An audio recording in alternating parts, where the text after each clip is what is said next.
오늘 뉴스는 그냥 연예인 가십 정도로 넘기기에는 놓치기 아까운 이야기입니다. 박나래 씨와 관련해 불거진 이른바 주사 이모 사건. 처음엔 단순한 연예계 해프닝처럼 보였지만 그 안을 들여다보면 우리 사회의 그림자, 그리고 의료 시스템의 허술한 틈까지 드러나 있습니다. 한 줄로 요약하면 의료 자격이 없는 민간인이 연예인에게 불법 시술을 했다는 의혹, 그리고 그걸 둘러싼 고소와 입장 표명이 이어지고 있는 상황인데요. 문제는 단순히 누가 맞고 틀리냐의 싸움이 아닙니다. 이 사건 안에는 불법 의료, 책임의 사각지대, 그리고 신뢰의 붕괴라는 키워드가 숨겨져 있습니다. 오늘은 이 뉴스의 세 가지 핵심 포인트를 차근차근 함께 풀어보겠습니다. 우선 사건부터 정리해보겠습니다. 2025년 12월 15일 여러 매체를 통해 한 여성 A씨의 입장이 보도됐습니다. 바로 박나래 씨에게 불법 의료 행위를 했다는 의혹을 받고 있는 인물인데요. A씨는 자신이 과거 병원에서 일한 경험은 있지만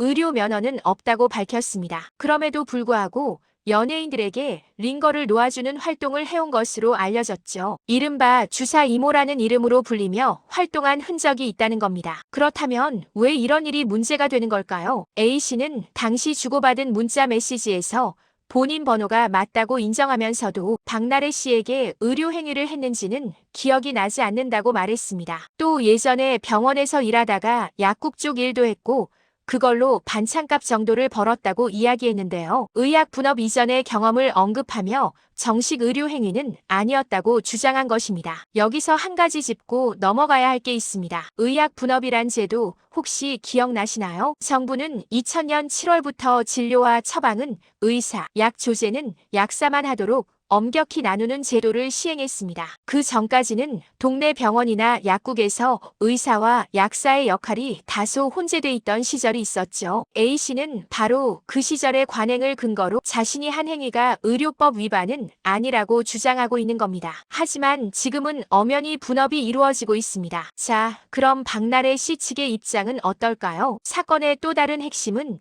이 일이 단순히 밝혀진 것이 아니라 고소로 이어졌다는 점입니다. 박나래 씨의 전 매니저는 박 씨를 상대로 특수상해, 허위 사실에 의한 명예훼손, 정보통신망법 위반 혐의로 고소장을 제출했습니다. 그 안에는 박나래 씨가 불법 의료 행위를 알고 있었고 방조하거나 지시한 정황이 있다는 주장이 담겨 있습니다. 매니저는 당시 소속 연예인을 보호하고자 하는 마음으로 주사 이모가 링거에 정체불명의 약물을 넣는 모습을 사진으로 남기고 대화도 기록해뒀다고 말했습니다. 하지만 나중에는 자신도 불법 의료 행위의 공범으로 처벌받을 수 있다는 사실을 알고 두려웠다고 털어놓았죠. 여기서 이야기가 조금 달라집니다. 단순히 누가 링거를 놨는지가 아니라 그 상황을 본 사람이 어떻게 대처했느냐, 그리고 그 사실을 언제 어떻게 문제 삼았느냐가 쟁점이 되는 상황입니다. 자, 여기까지 듣고 궁금하실 겁니다. 그래서 이게 나랑 무슨 상관이야?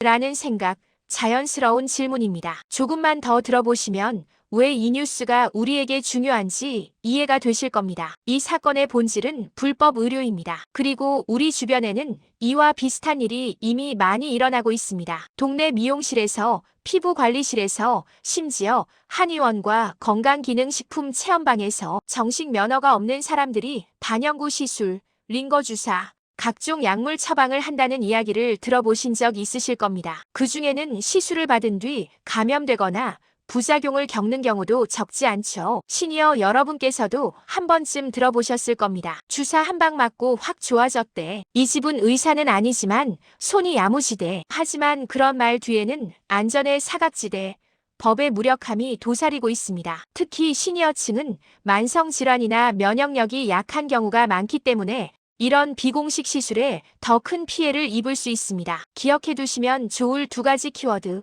바로 면허와 책임입니다. 아무리 경력이 오래됐고 손이 빠르다 해도 면허가 없는 시술은 법적으로 보호받을 수 없습니다. 또 문제가 생겼을 때 누구에게 책임을 물을 수 있는지도 매우 불투명합니다. 이번 사건처럼 A씨는 기억이 안 난다고 말하고 정작 본인은 책임을 회피하려는 모습을 보였습니다. 그런데 이게 연예계 이야기로만 끝날까요? 우리 주변에도 링거 이모, 주사오빠, 비타민 주사방 같은 이름으로 정체가 불분명한 시술자들이 활동하고 있는 경우가 있습니다. 겉보기엔 건강관리나 미용 서비스처럼 보이지만 정식 자격과 절차를 거치지 않았다면 불법 의료 행위입니다. 그리고 이번 뉴스가 조명되면서 나도 예전에 그런 데 갔었는데 혹시 나도 위법 행위에 연루된 건 아닐까? 이런 불안과 걱정을 하시는 분들도 늘어나고 있습니다. 그럴 때일수록 중요한 건 사실 확인과 건강권에 대한 올바른 인식입니다. 단지 싸게 해준다고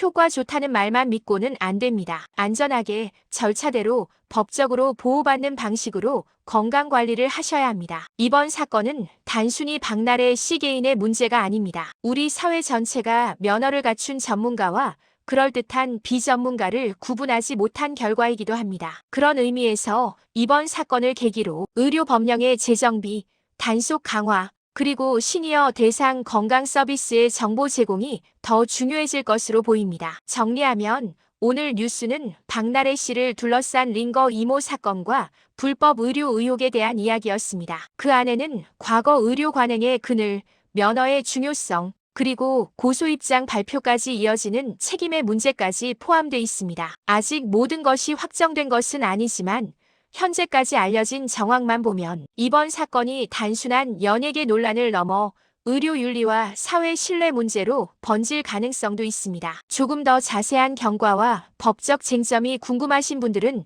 영상 아래에 남겨둔 뉴스 원문 링크도 함께 확인해 보시면 좋겠습니다. 오늘 영상이 도움이 되셨다면 구독과 좋아요 눌러주시고요. 앞으로 이런 뉴스가 어떻게 마무리되는지 함께 천천히 지켜보시면 좋겠습니다.